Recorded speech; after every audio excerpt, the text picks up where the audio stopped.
In the realm of anime, there are many wondrous things. Things that can teach you about yourself, things that can teach you about life, and things that can teach you about friendship. But even more powerful than all of that is when an anime character flexes on everyone else. That's right, this is a video of the greatest, biggest flexes in anime, a topic only I would come up with if I do say so myself. So I came up with a bunch, and I asked you on Twitter, and I have hundreds of epic flex moments because it's something I never noticed is so prevalent in anime until I started looking into it, so I could literally make this a series with 1 billion episodes.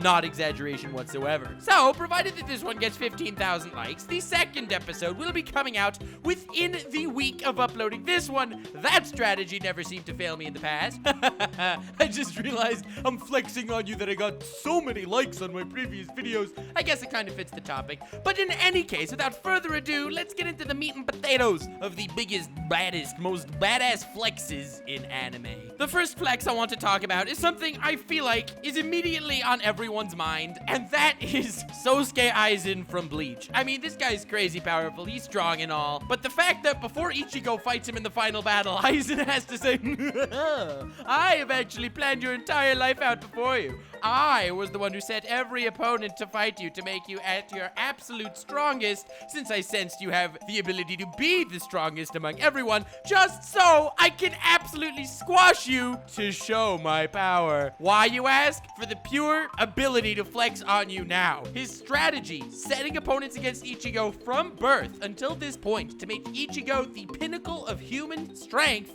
is literally just to flex on him now, telling him, I did that to you and now I'm gonna destroy you. How anime is that? Aizen has like all these brilliant epic plans, right? He wants to destroy the Soul King and take over the Soul Society and rule the world and whatever the hell, but also he had the time to set up this whole obstacle course for Ichigo to get to this point purely to show that he's actually stronger than Ichigo, even though he made Ichigo as powerful as he could possibly be. Aizen is the ultimate tactician, and this had absolutely, literally nothing to do with his whole strategy, but it was still badass, and we love Aizen for it. But this wasn't the only Aizen flexing scene. When Aizen first turned out to be, the spoilers, traitor, and he was wiping out captains willy-nilly, Ichigo, with this newfound Bankai, with this epic theme song blaring in the background, attacks Aizen full speed. Aizen blocks the attack with the finger. I mean, Aizen could have let the attack hit him and do nothing. Aizen could have teleported behind him and slashed him like everyone else in the series does. But no, Aizen had to block it with a finger. Literally more effort is put into lifting a single finger than picking up his entire hand, but he just had to do that because that's the ultimate flex. So Aizen gets a score on the flexometer of 4 dabbing Soul Reapers out of 5. Next flex! And I have plenty more from Bleach, but I'm only gonna do one per series for now to spread things up over the next few episodes of the greatest flexes in anime.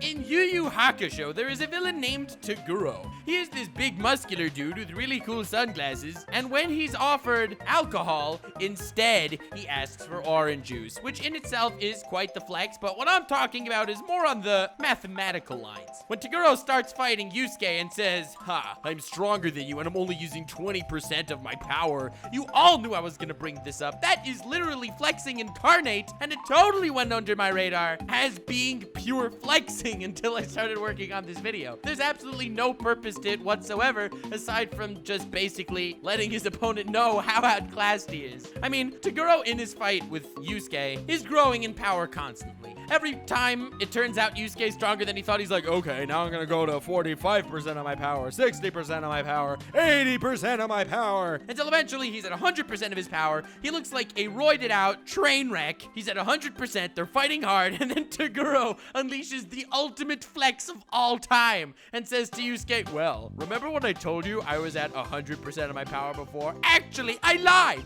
and this is only 85% of my power. And then he gets 15% stronger, which isn't exactly how math works. However, it was the ultimate flex. It's like if you're at an auction and you tell your opponents how much you have. You only have $10,000. And as the auction goes on, you say, remember when I said I only had $10,000?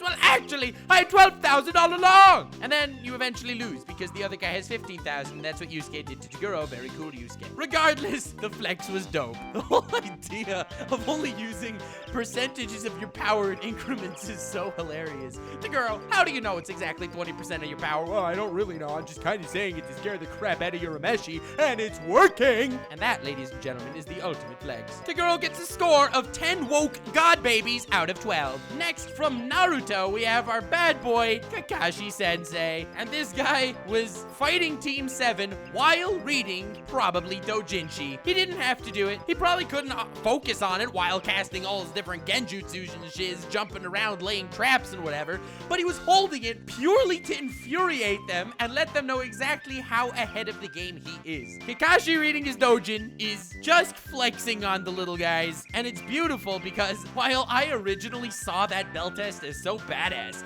Kakashi's this epic dude with this cool mask who can even defeat Team 7 while reading a book. But now, after looking at it like this, he's literally just flexing for no reason. As a YouTuber, one grows to hate flexing because other YouTubers do it a lot. I don't blame them, they have a lot of numbers on their side, but hey, it's infuriating for the underdogs. And then you see Kakashi, one of the role models of old, just flexing on Team 7 the entire time, and it gets even better. At the end of the bridge builder arc in the Land of Waves, when Zabuza and Haku were both killed, there were still a bunch of ruffians trying to mess with the random villagers. Naruto wants to stand up against them and uses the Shadow Clone Jutsu, making like 5 Narutos. Very cool Naruto. And then Kakashi, who's like half dead, used a bunch of Raikiris, summoning jutsus, clones, Sharingan, everything. He's like, oh, I have a little chakra left, not a lot.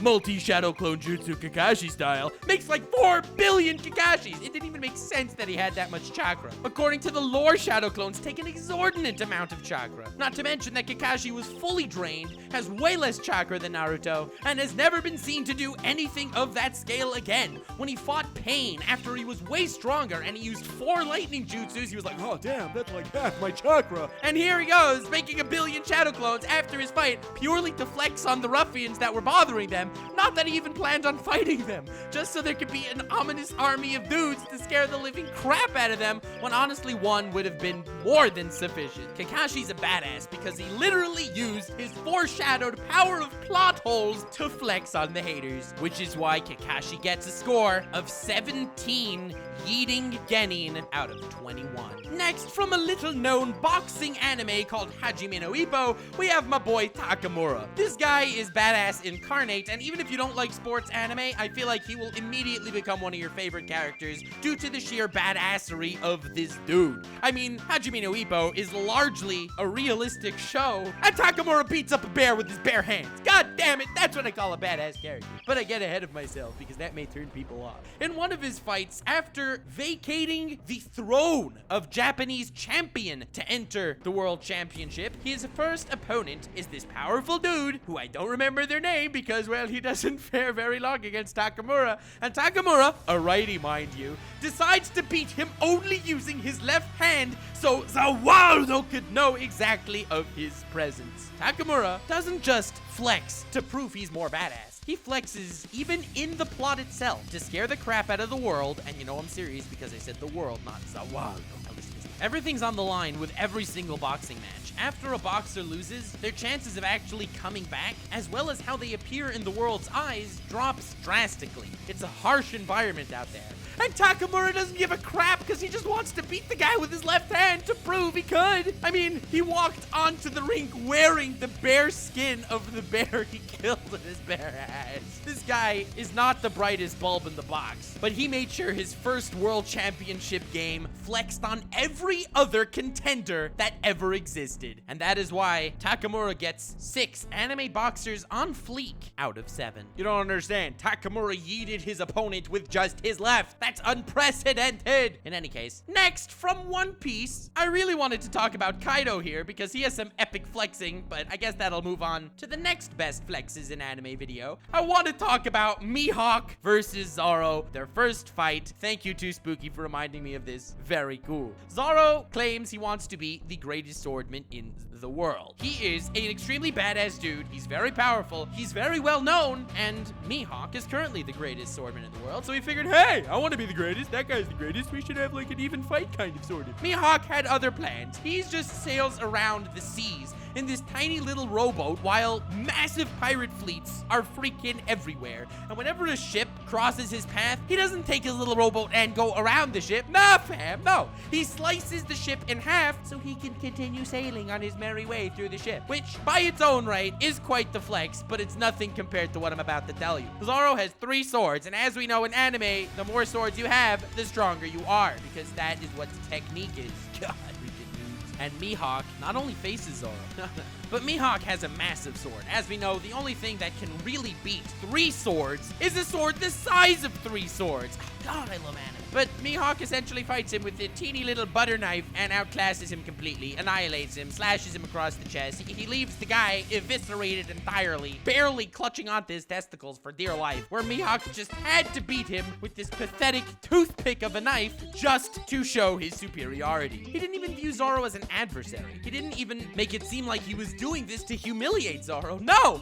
It's like, oh, against an opponent as pitiful as you, this is literally my weapon of choice right now. And flexing nonchalantly without seeming to flex for the sake of flexing is truly the ultimate flex. And you will hear slightly more about Mihawk in my OP analysis on the guy, which may or may not be coming out relatively soon. Mihawk beating Zoro with his toothpick sword and doing it in a way where it made it look like that is how he wanted to fight, because it's just more practical to use the toothpick than to pull the sword off his back. It's like saying, essentially, I can defeat you with merely the bristles of my mustache. However, it's more convenient to use this toothpick. Truly a masterclass flexer, and I would rate him 175 epic Fortnite pirates out of 191. The next flex I want to talk about is from Fairy Tail. It recently happened. It was Irene, Urza's mother, versus Urza, Irene's daughter. Yes, this is very complicated family history. I suggest you take notes. Essentially, Urza's like, okay, you want to fight, women? No problem, I could fight. And she switches into like 14 billion armors until she eventually picks Heaven's Wheel, which is the go-to armor that she literally always uses that literally only ever worked once, because as we know, beginner's an anime attack only works the first time it's used. So she becomes Heaven Wheel mode, which we knew wouldn't work. I mean, let's call a spade, and it's essentially Gilgamesh's Gate of Babylon. She's firing swords at Irene by the truckload, and of course, like anything in anime, it makes this big smoke cloud, even though it's just swords hitting pavement, but okay, smoke cloud, sure. And Urza lands on the ground, and it's like, oh, I probably got her or something, you know, that all anime characters say after their attack inevitably does not work.